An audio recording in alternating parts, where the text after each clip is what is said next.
Recording stopped.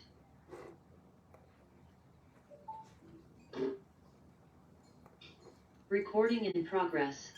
Okay, so we're starting a new series today, and what I thought that we would do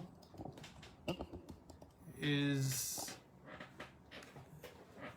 something that I've been wanting to do for a long time, and the opportunity just didn't seem to present itself.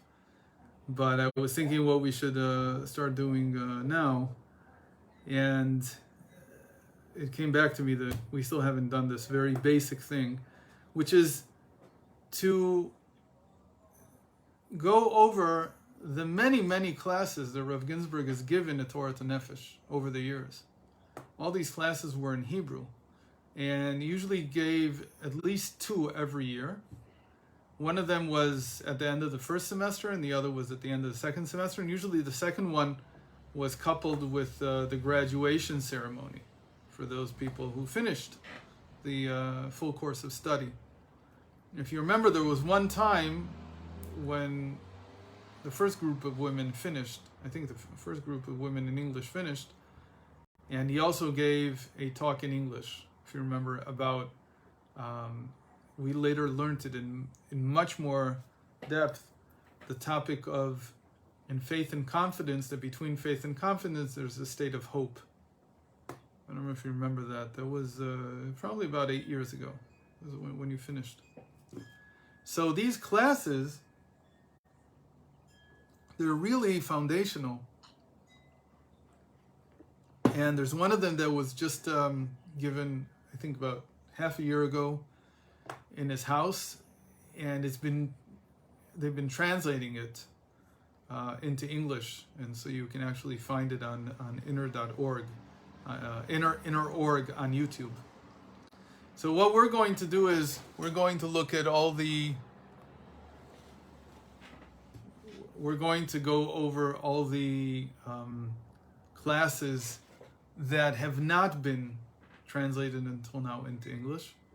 There's quite a number of them, and this will give us also an opportunity to open things up that were discussed in the class, because we can spend more than just the time that he spent on the topics. So the very first class was given for the graduation of the first class. It was way back in 2008. It's a long time ago already. 2008. Who would have thought we would have said 2008? That it was a long time ago. It's 13 years already.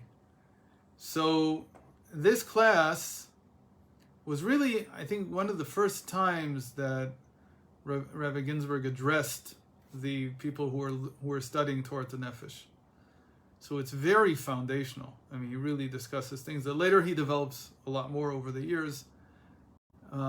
But here you'll get really a sense for some of the early development of the thought that he had on how to do Jewish psychology. So let's start.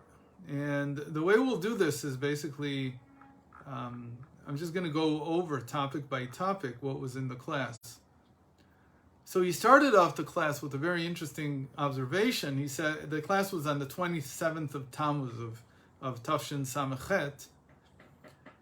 And the Rav noted right away that the 27th of Tammuz is one of the traditional, it's not one of, I think it's the only traditional date for the birth of Joseph. So Joseph is, by tradition, he was born on 27th of Tammuz. And he says something amazing. He says that Joseph is the archetypal figure of a psychologist in Torah. And this is written actually in Transforming Darkness into Light.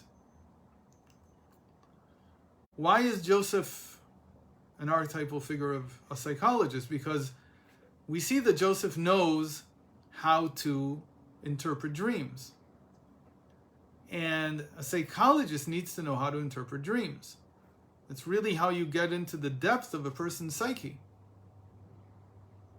Our dreams harbor within them as Freud found out, not that it wasn't known, it was known before, but as in 1905 he wrote, I think actually 1903 he wrote The Interpretation of Dreams, and it became immediately his biggest breakthrough in terms of therapy and understanding that people the people found it difficult to express their inner selves, and the dreams were like a porthole into the unconscious. And so Joseph is incredible in this sense. He takes the dreams of 3 different people and himself even, and he properly understands them. Let's see what does it mean that he properly understood them? If we look at his dream, I think we've talked about this in the past, his 2 dreams seem to imply that his brothers, the other tribes, should serve him. He should be the king. But he interpreted this properly, which meant that he couldn't insist on it. He understood that this was what we call a dream, a yearning of his soul, not necessarily of theirs. That's a big deal in dream interpretation, to properly understand the context. The dream is expressing what you feel, not what others do. And by understanding the difference between those 2 things, Joseph could understand himself properly. He understood the limit. Now understand that this is really far-reaching when you think about it, because the prophecies of all the patriarchs, as the Rambam writes, were in dreams. And when the patriarchs understood their dreams, they understood them as implying a universal truth, not something particular about them. So when you take prophecy when you take a dream and you understand it universally, then you're talking about prophecy.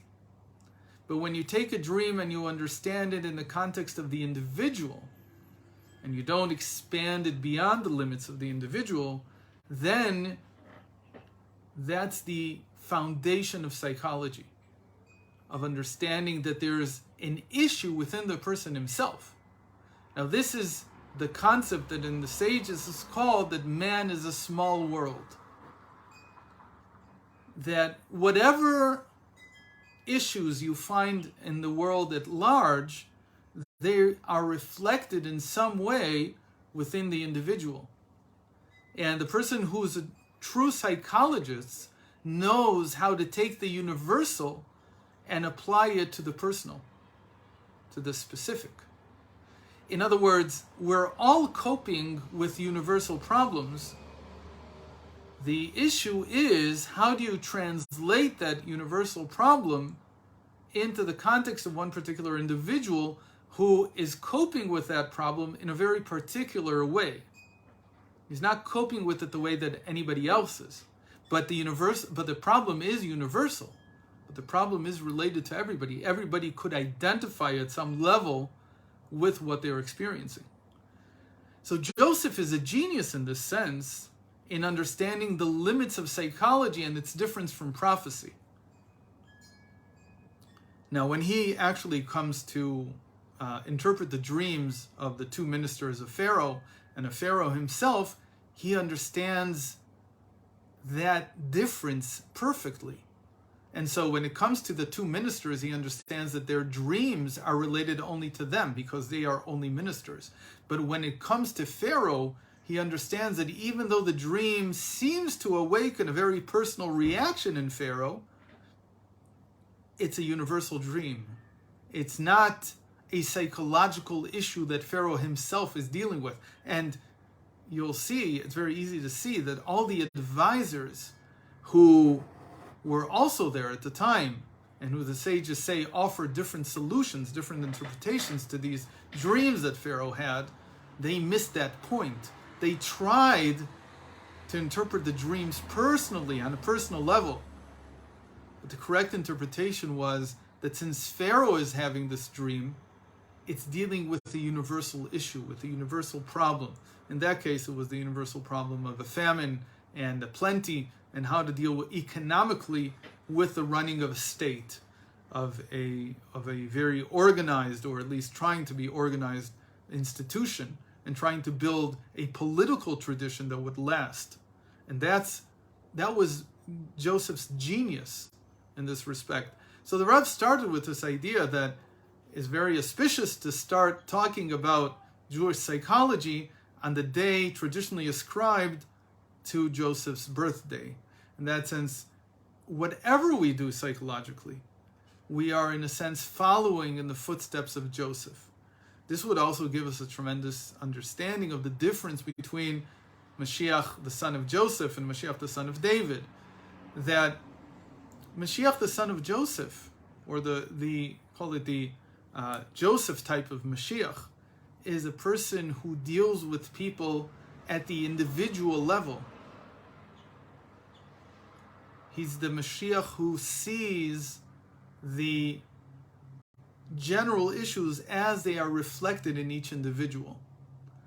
The Mashiach, as we call him, Ben David, the son of David, he's the one who sets up the political meaning of psychology. Meaning he looks at how these issues that we all deal with are reflected in the general public in our attempt to build society. So he has a different perspective. He is as if he's going from the personal to the public, whereas the Mashiach, the son of Joseph, he's going from the public to the personal. I think this is a very interesting distinction between these two modes of thought, these two ways of thinking about the psyche and its meaning. I just want to say one more word about this. As I was thinking about different topics that we could start now, I had a post a few weeks ago on Facebook that I just finished reading, I think everything already, all the books written by Jordan Peterson, and I really wanted to deal with the topics that he brings up, and it would mean going into Jungian psychology a lot and into the archetypes and so on. And I had to debate this for a few days to decide which one I'm going to do, and in the end, thankfully my better self got the better of me, and I decided to do Rabbi Ginsburgh's teachings and not try to go off on this tangent. Even though over the years the Rav has addressed many of the issues that he brings up, especially the whole topic of the feminine, the whole topic of chaos versus order, all these things that are very basic in his thinking. But what I want to stress is, this ties into what we just discussed about Joseph, that Peterson's psychology is not focused on the individual today. In his private practice, he may be able to focus on the individual, but in what he writes and what he does today, he's focusing on the role of psychology in the development of society. So he's touching more on the side of what we just called Mashiach ben David, the Mashiach, the son of David. Okay, so that was the first topic that the Rav talked about. The second topic is something that I don't think that we've ever really addressed in an orderly manner in all our discussions. And the second was, again, very foundational. What do you call a practitioner of Jewish psychology? Well, you probably don't call him a psychologist, psycholog. That's not going to work.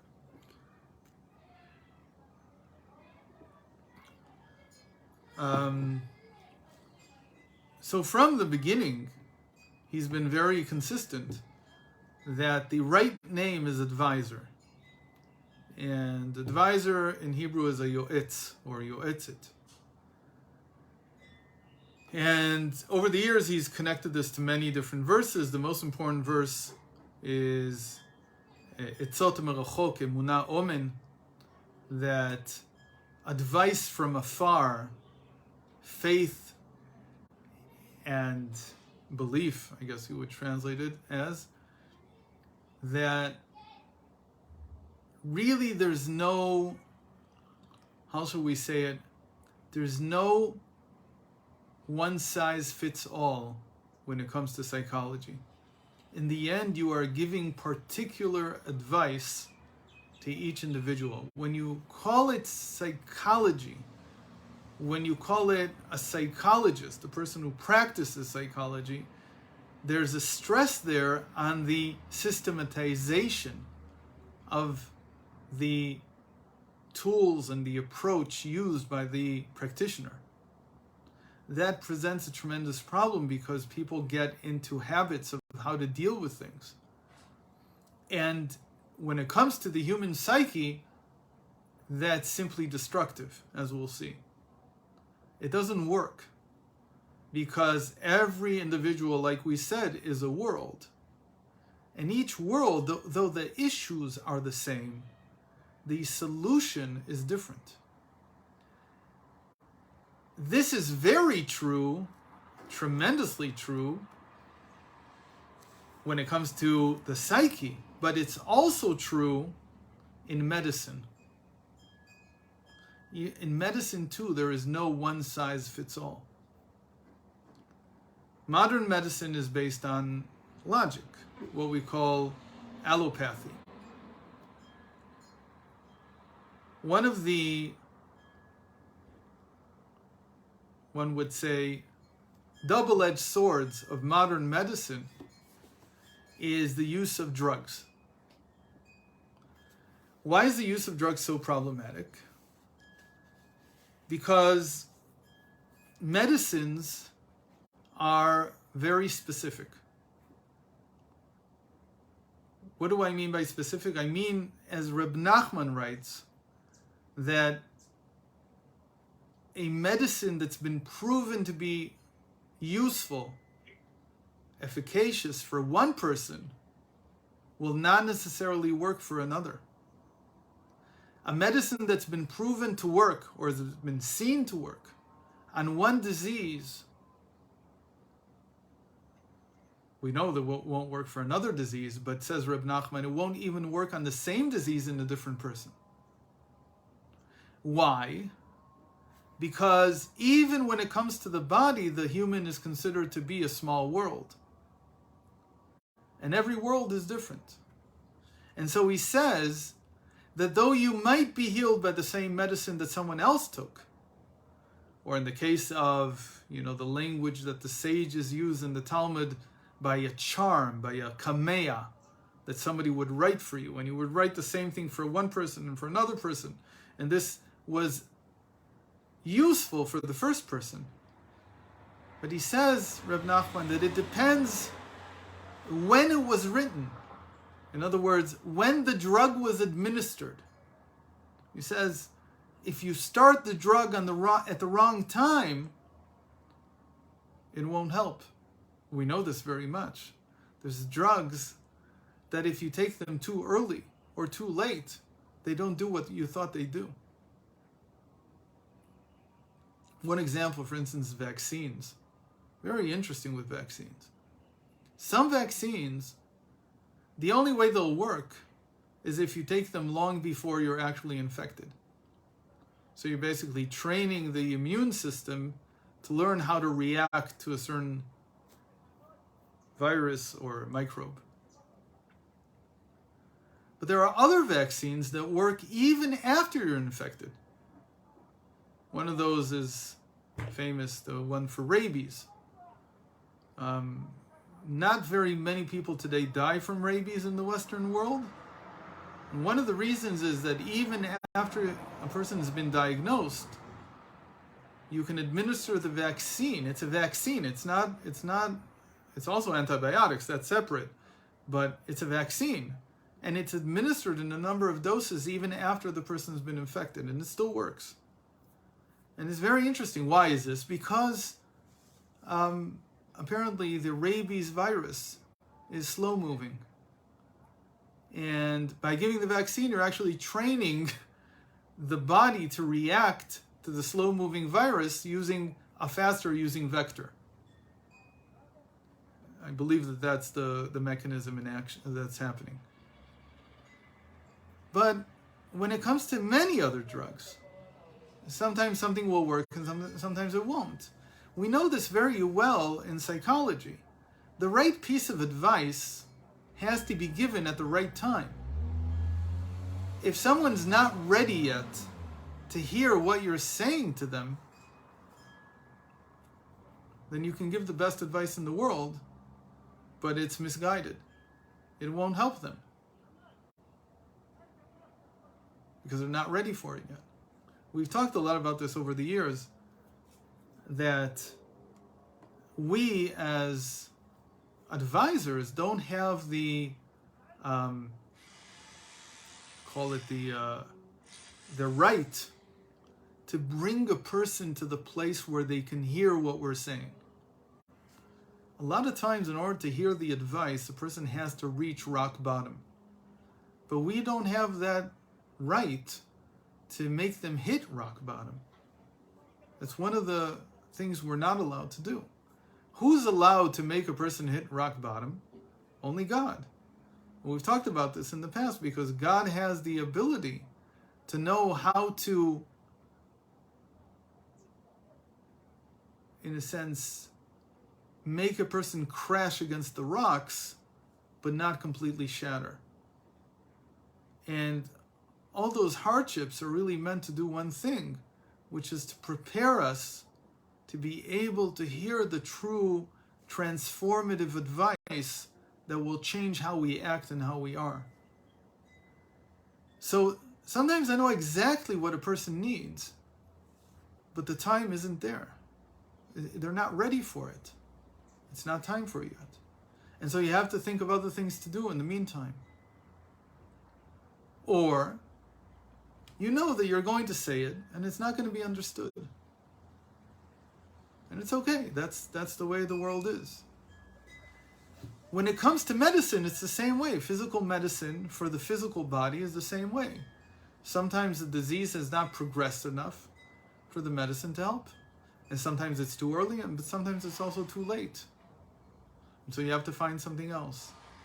So Reb Nachman says, whenever you're dealing with health, whether it be mental health or physical health, there are three things that change, or that are variables that have to be taken into consideration, and you can't always time it properly.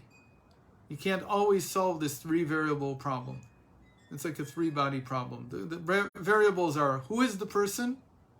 What is the disease?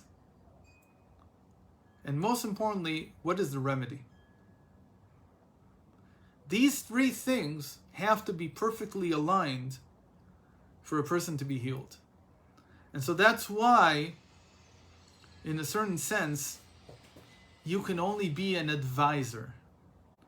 And an advisor, as we started explaining, suggests that every case is different. Every case is something else. Yes, they will share things in common, but to give the right piece of advice is basically to bring something out of nothing. It's like to create a special remedy for this person. It's the way that medicine used to be practiced also. By the way, what I said is that modern medicine, because of the use of drugs, because of Big Pharma is not against us.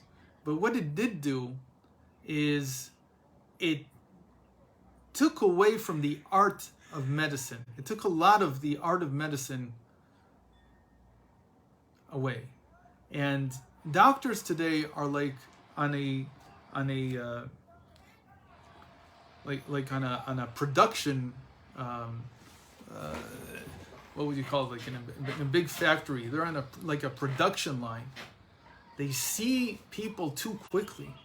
They can't really take into account who the individual is, where are they, and so on.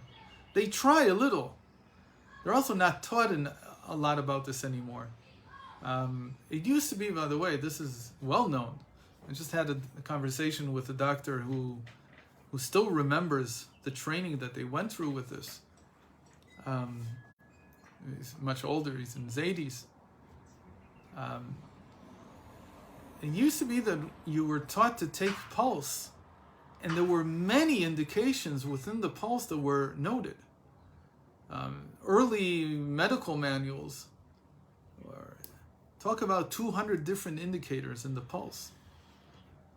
Today, you hook a person up to the blood pressure monitor or just to the finger thing, and you're getting the pulse all the time, and it doesn't care. All you're getting is just one number. So all that is gone. That art of the individual is gone. But when we talk about an advisor, what we're stressing is that you can't treat people as generic. You have to, and you can't treat the maladies as generic. You have to treat everything as singular, as a special, particular world that's now come to be given advice and to help them alleviate their problems.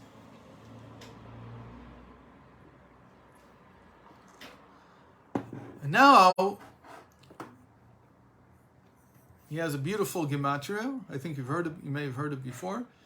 That the idea of an advisor appears in Isaiah 9:5, and there it describes the Mashiach. It's one of the verses that describes the Mashiach. In the time of Isaiah, it was a prophecy about a son that would be born, and I think that most of the commentaries agree that it was a prophecy about Josiah, I don't know, Josiah, I think that's how you say it, Yoshia in English. If you in the 90s watched a series called The West Wing, so if you remember, the name of the president there, who was the perfect president, was Josiah Bartlett. And I always thought that wasn't by mistake that they call everything in that series was with a lot of tremendous. It was written by what's his name, Sorkin. He's a really well-read writer. Really knows a lot. Andrew Sorkin, I think his name is. And this was a clear reference to this verse. The verse is from Isaiah 9:5. And the verse reads, "For a child has been born to us, a son has been given to us, and authority," meaning power, "will be placed on his shoulders. He has been named," what's his name? "Wondrous Advisor, Mighty Force, and Eternal Father, Minister of Peace." These are the titles that Josiah received as a king. He was probably the most successful king in the house of David since David himself. And he was the one who was instrumental in reconnecting the people with Torah and with the Jewish destiny in the land of Israel. There's many tremendous things that he did. And actually, Isaiah for a while thought that it would be possible to completely evade the upcoming destruction of Judea. I mean, this was still about a good 150 years before it happened. But he really thought that if Josiah's reforms would take root and would be accepted on the long term, then Judea would continue to prosper in spite of the tremendous pressure that they were placed under between Assyria at the time, the up-and-coming Babylonians, and the Egyptians. And just geographically stuck smack in the middle of these tremendous empires. And yet he really believed that it would be possible to avert the disaster of the destruction of the temple and the destruction of the land because of Josiah. So one of his titles is Wondrous Advisor. Wondrous Advisor, Pele Yoetz. That's one of his titles. And Pele Yoetz in Gematria equals doctor, Rofeh. Pele Yoetz, wondrous advisor, equals doctor, Rofeh, implying that the connection that we just talked about, that both the medical doctor and the advisor, the mental advisor, psychological advisor, are healers. And they have to use the same overall approach, which is that each patient, each client is a world unto himself, and you have to carefully weigh the advice that you give them. More importantly, as it says here in Wondrous Advisor, that the highest level of advice comes from a wondrous source, meaning that even the doctor, even the advisor, is struck with wonder when the advice appears. The famous story about this, that the Alter Rebbe, the first Rebbe of Chabad, he was ill, very ill as a 20-year-old or a 19-year-old.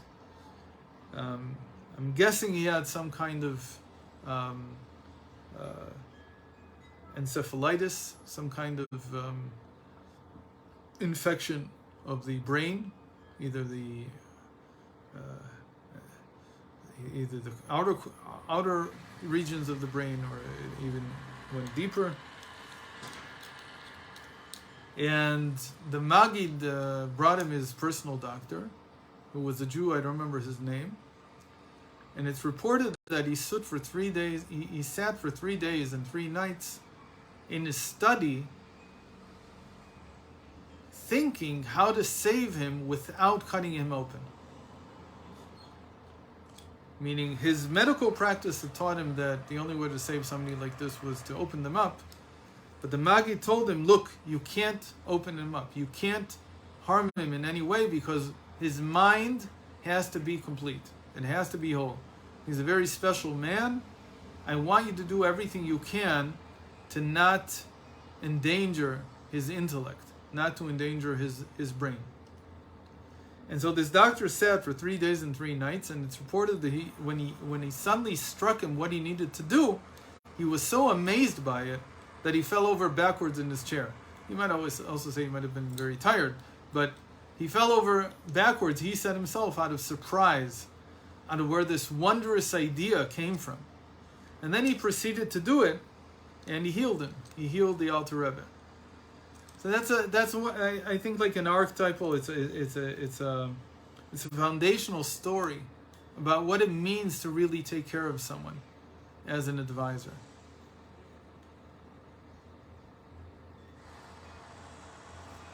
By the way, what does this mean? It also means that, in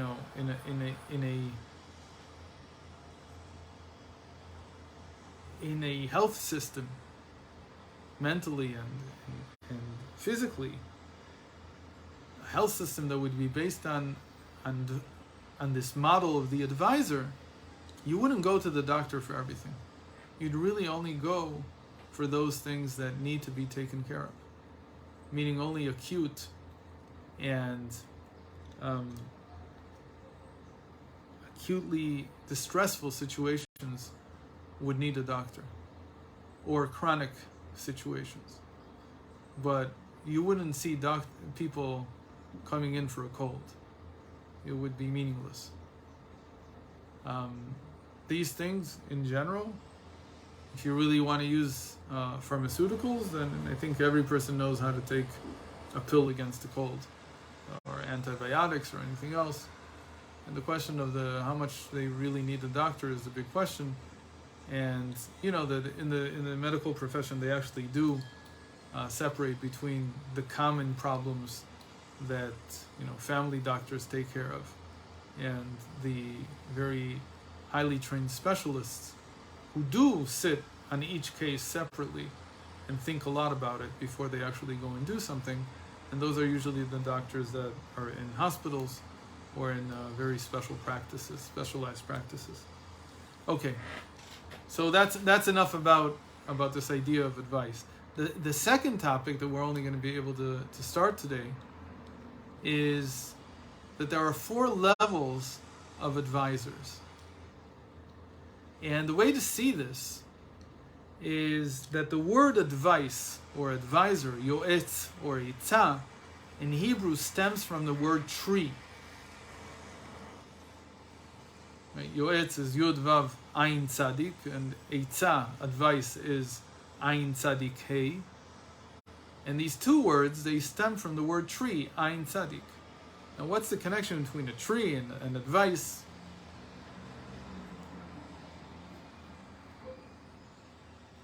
So the Rav explained that this is a throwback to one of the most archetypal images in the Torah, the two trees in the Garden of Eden.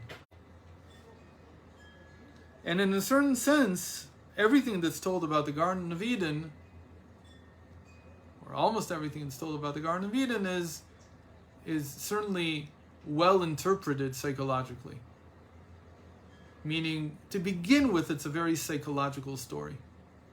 It's one that even if you didn't know anything, you would probably say is a type of metaphor. Again, when I say metaphor, I don't mean that this didn't actually happen, but that the way that the Torah is relating it, it's meant to also offer us insight into our psychological workings. So in the Garden of Eden, you had Adam and Eve, a male and a female, and you have the only other thing that we know that's in the garden. Well, we know there's all kinds of plants there, but we don't know them by name. There's only two that we know by name. The one is the tree of life, and the other is the tree of knowledge of good and evil.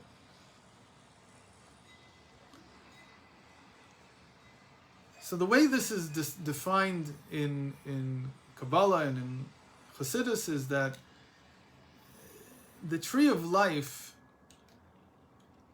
is the pristine state, the most refined state possible. And the tree of knowledge of good and evil is representative of different states of mixture of the good and the evil together. And there's not one state of good and evil. Everything indeed is mixed with good and evil, unless it comes from the tree of life. But there are three states of mixture. So again, what we're saying is that the advisor and the type of advice that is given can come from either the tree of life or the tree of knowledge of good and evil. But when it comes from the tree of knowledge of good and evil, it's mixed, meaning that most of the advice that's given in any kind of clinical setting by all psychologists, therapists, or advisors, as we're now calling the practitioner of Jewish psychology, is mixed, good and evil together. It's like a given that most of the advice, if not all of it, is actually mixed, and therefore it helps, but it can also cause problems. And part of the process of integrating advice is separating the chaff from the wheat, separating the good from the evil, and understanding that even the advisor who I look up to and I'm listening to cannot usually offer me advice that is all good, that is all life. So these three states of mixture are called mostly good and a minority evil. The second is equal parts good and evil. And the third is mostly evil and a minority is good. So these are actually three types of advisors. And again, we have the fourth advisor, who is the person who is righteous and who takes his advice from the tree of life. He's the really wondrous advisor. A righteous individual who takes his advice from afar, eitzot merachok, emunah omen, is the person who is giving advice from the tree of life. he's only increasing life. He's not offering something that's mixed good and evil together.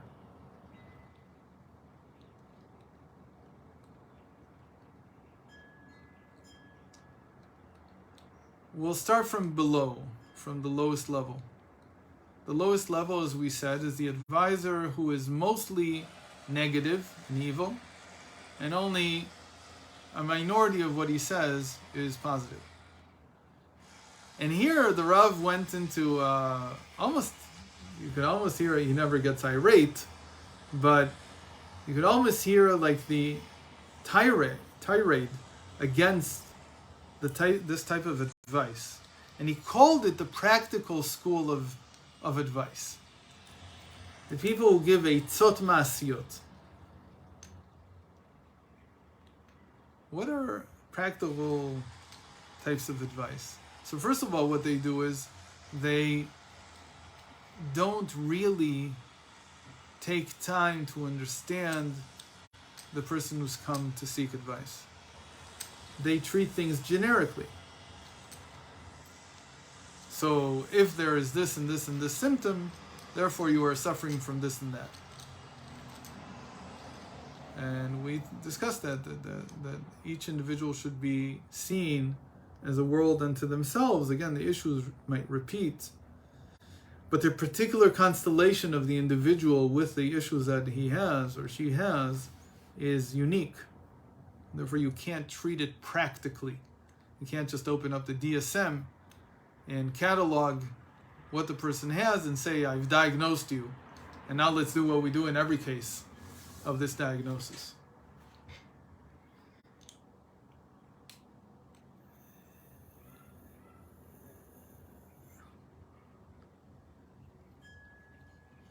But the real problem here is, and why he calls this the advisor from the lowest part of the tree of knowledge of good and evil, where most of the advice is evil and only a small part of it is good, is because practical advice means you don't need to change. Practical advice really says, here's a band-aid, here's a behavioral trick, and by acting this way, you'll solve your problem.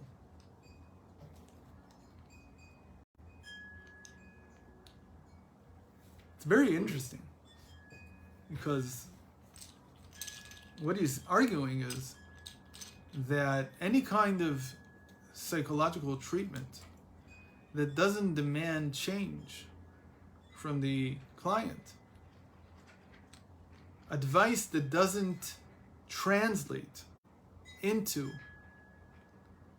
a requirement for transformation, for change, is actually bad advice. And it will serve to harm you in the end. Meaning just changing externally, and the stress here is that even if there is change, but the change is only external, and it doesn't lead to a reckoning, it doesn't lead to an inner understanding of what the problem is, in the end will only delay the inevitable destruction that's coming. So in that sense, it's misleading to the person, because they tend to believe that they're on the right path, they've done what they need to do.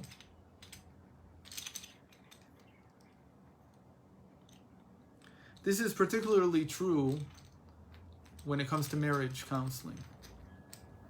Marriage counseling that is based only on changing behavior patterns will actually lead to divorce, because it's not enough to change our behavior.